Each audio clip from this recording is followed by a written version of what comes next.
action. Well, there was a couple of those games with Kufra coming into play, but then again, you know, when you allow that to happen, that's pretty much some great advantages given towards the team that will be able to actually get that sort of a solid pick. Now, of course, can they come back?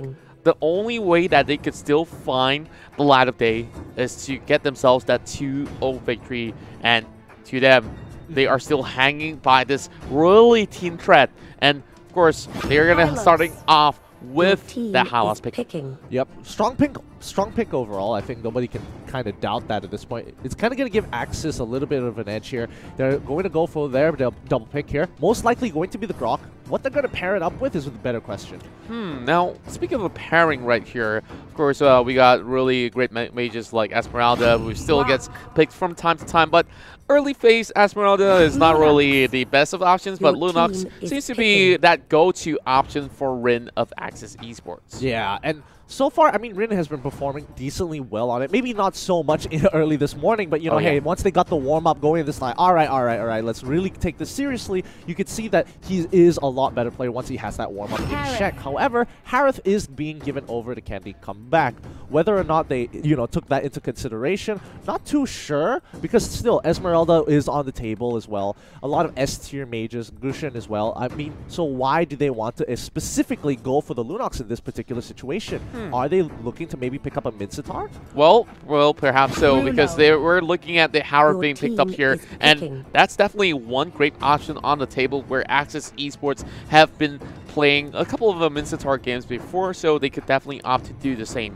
And Bruno, of course, being brought into the picture throughout today is definitely one that very reliable marksman on the table. So maybe this might just force Axis to actually go in for a marksman pick as well. Well, we're looking at things like Claw, things like the Granger, and time again, carries been brought out. So Axis will reply with that Granger. I do enjoy the Granger pick here. Great engage, great ways to kind of just dash out of awkward positions. The Rondo is so useful, and the Death Sonata is so effective. But we're going to move on to just getting rid of like either support tanks or fighters at this point, because both sides are still lacking one support or tank, and more importantly, who is going to be their side laner. And Masha is still kind of on the table. Masha definitely would be a great fit for either side, but we're looking at scalability right now, because Candy Comeback seems to me that they do need a lot of time to actually get themselves ready for that sort of a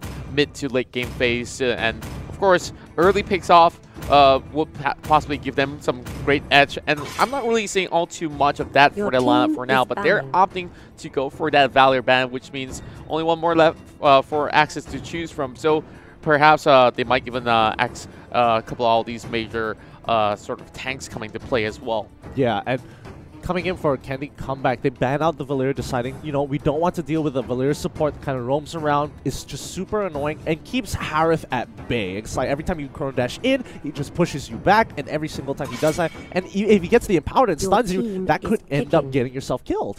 And that's definitely one great point to factor in as well. And Lolita has been played throughout the rest of the day, and now we're going in for that Franco pickup once again. That cheese pick that we saw earlier on. After that set against Burmese Gold, they managed to take down Team Gosu with the Franco coming in. So they're trying to pull off the same sort of style against the Laos team. And now we're looking at Baxia being brought in, and Rex Rigum Keon the other day has shown how to play a solid Baxia, and hopefully on the side of CC they will be able to actually get this Baxia running across the map and cause so much of that nuisance. Yeah, interesting why they decided to pick Baxia now rather than later, or at least, you know, to kind of deny the counter pick. But, I mean, they already saw the Franco, so I don't know. It's kind of interesting. The Cho, on the other hand, that's a pretty interesting pick in itself, because they waited until the very end to finally pick him up. Like, he's not going to be in that support position. He's definitely going to be in the fighter top side. And right now, Axis Esports has to kind of decide, like, oh no, we can't really deal with the Cho, especially if he's a fighter. With the number of fighters you have, it's really limited.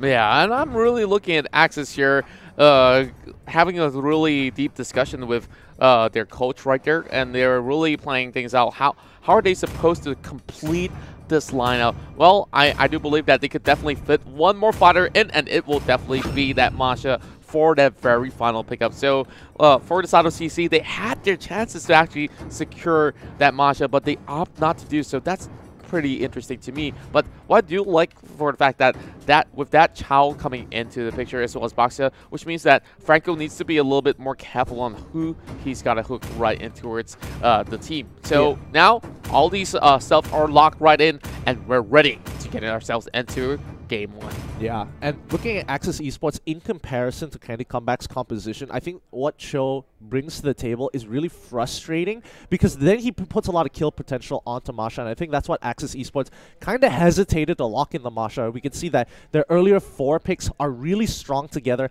has some great siege potential. Franco, the moment they start sieging the turret, if anyone walks up, you're in range of actually dying, or at least getting hit by a Death Sonata, which may result in you getting iron hooked, which may result with you just instantly getting shot down. So it's like it's one after the other. And layers and layers. Exactly. Yeah, and we've seen a lot of that happen before. There was so many of those sort of hook and flicker to actually get itself that extended range. And exactly. Imagine if there were to be, you know, if they were to follow like Burmese goal after that sort of hook coming from Franco. Imagine there's also a giant to pull it all the way back with the ejector. That will be some really great distance being traveled unwillingly by whoever gets hooked up. Can we get a counter? Can we get a counter if ever, like the longest hook we can get, the longest chain CC timer? just let it roll. Oh, let it roll. Well, that will definitely be fun to watch. But what's even more fun is that we're going in towards our very final series right here of this best of 3 between Candy Comeback versus Axis Esports. Now, of course, we've seen so many of all these players pit each other against. So dirty. Well, we've already seen that sort of perfect wave clear coming from the side of CC, already getting in towards the very first camp for Norse and Mister. I mean, check this out. Lassid decides to hide in the brush and wait for the moment to give over the buff. He barely loses his entire health bar, and now he walks up, he loses 2 minions. That's A-okay, but the buff is secured so quickly, it kind of denies a lot of EXP to their top side. And look at Bruno, he's only hit level 2. He should be nearing 3 at this point. Well, that's definitely food for thought. Well, they definitely could have made a better option heading into this, but then again, look at Evil X. He's still level 1, which is, well, of course, pretty far. But look at Scott, though. All alone over on the bomb side. Will be joined by the Granger as well. So great rotations starting off from the side of Axis Esports. And that's definitely that redemption code for you guys back at home to claim some freebies. So what's in the box? It's for you to find out. Yeah, get it while you still can, because these go. I mean, there's so many codes to be given away over the next couple of days, so stick around and watch some more if you want to be able to get some free prizes. But more importantly, I think you should check out the Granger, who's just having the time of his life with Franco just being his bodyguard in the river. Like, oh, if you're gonna rotate, like, we will know. Oh wow, definitely that's something to look out for. Now, double rejuvenation for the side of Candy Comeback for their frontliners, Toms as well as Norse. So I'm really hoping to see them really outlast these enemies in those team fights. Well, I'm not too sure how are they supposed to approach this, as Norse dives into the jungle, but they don't really want to overextend at this point because there's not too much of that objective other than the turtle, and we're going to see a little bit of that team fight coming out, and that will be a hook over to Toms. Toms has already popped the rejuvenation. He hits level 4, but he might be going down here. He instantly dies. The rejuvenation wasn't in time. The rest of the team in the back line is already trying to take them out. North tries to pick up Evil X. Evil X does go down over to Bistler. Now Bistler needs to make something happen here. He's trying to buy a little bit of time. Chrono Dash just over the wall, but the rest of the team is not going to let him go without a fight. Lassid taking so much damage, but it ain't going to be enough as Scott locks the last member down. Bistler finally dies to that bloody hunt. Wow, there's so many of these kills happening in the blink of an eye. Although Candy Comeback managed to secure that turtle, look at that overcommitment coming from CC. They dive over on an Evil X, but that flicker gave him a little bit of safety net for a while, and the rest of Axis Esports, they just march right in and punishes them for that overstep. Now, of course, that's definitely not worth it because they walk away with 4 kills in total after that skirmish happening on that turtle. I mean, even though they did, you know, kind of throw their bodies at him, it allowed Conan a little bit of space to actually break that bottom side.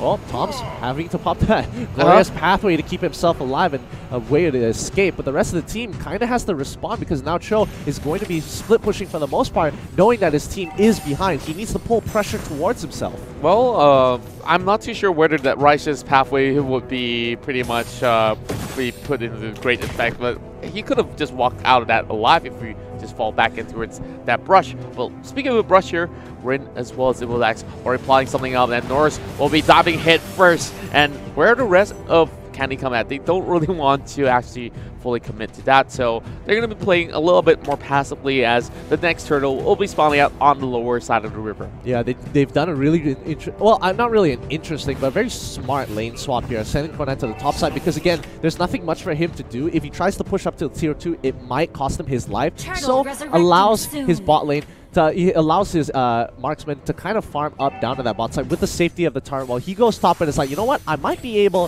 to get another top tier 1 if a fight breaks out. Yeah, and I do like the fact that they're giving a little bit more attention towards the mid as well as top because there's no point fighting a Masha. Speaking of Masha here, Toms is getting chunked out as well, but here comes North joining the picture, and Evil X a little bit off of position, but that flicker is going to be popped out. Well, this is going to be Rin already on that watch, trying to actually secure this turtle, and they will try to snatch this one away. Evil X on the forefront. Will they be able to connect? And it will be. Can he come back with the second turtle in hand? Yep, and they're trying to make something happen, but Bister, even though he got hit by all the abilities, still survives. Evil X makes it out of there with that wall charge. Rin taking quite a bit of damage here, forces the flicker. And Bloody Hunt isn't there, and Tom's popping the rejuvenation really, really quickly, making sure he survives. Even though he's taking a lot of damage, Rin goes down! And now Lung finally able to join the combat here. They don't have enough minions. Lassen is already in there. Masha comes in, and she gets the initial kill while the rest of the team pulls on backwards. Bister is still alive. The Salmon Force popped, but he chrono dashes away. Conan trying to make something work, but again, Lassen survives, able to kite it out. I just felt like that dive was so unnecessary, and every one of these members of Candy Comeback kind of committed to that. Now, from that 4-kill gap, it's headed in towards 8-2. A little bit of that sort of rewind for you guys to miss out some of these action. Brought to you by U-Mobile. Now, they of course overcommitted. No minutes at all, which means that Elastic could dive right back in to punish Toms for that overextension. And of course, that will be it for now. But CC slowly falling back, and their levels are not really all too great either. Well, of course, pretty decent if you really want to compare it to all these members of Axis Esports, but wow, of that sort of a team fight, we're seeing about 3k gold in the span of that few minutes of time. Yep, and again, the Iron Hook lands. Toms is in trouble. He's taking so much damage, but oh, I thought he was going to make it out of there, but Glorious Pathway isn't going to be enough to keep him after using the Rejuvenate so many times. It's still on cooldown. They're still pushing forward. Can they get another Iron Hook? Wild Charge has already been won by Evil X. The rest of the team is peeling backwards, and Granger isn't going to let anybody go without a fight. He's going to keep on shooting for the Iron Hook. Does miss from Scott. Rin needs one more hit. Rejuvenation has already been popped. Bister takes a little bit of damage, but not enough to finish him off. Oh my, hello there, Conan. Gets locked down by the Bloody Hunt, kicks him away with the Way of the Dragon, gets hit with a full rep. Ooh. Well, I believe that was